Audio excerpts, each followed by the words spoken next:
Hi everyone. In this video, I will show you how to draw straight line in AutoCAD 2025. Let's start. First, I will select a line command here, specify the first point on the screen. And now you can see that when I draw the line is not a straight line. We will use two methods.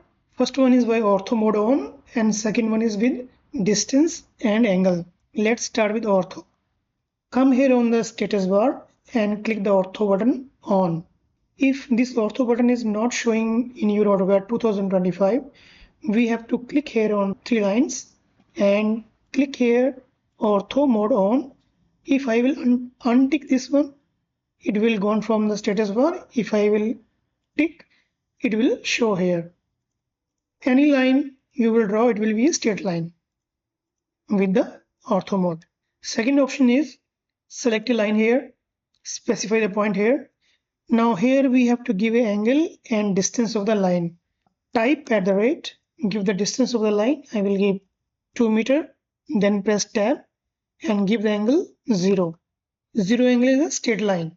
Again select a line, specify first point here, type @ give the distance. I will give distance 3 meters, then again press tab.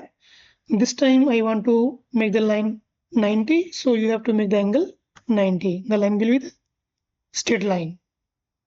Similar way, you can draw a line at 45, 90, 135 at any angle. So in this way, we can draw a straight line in AutoCAD.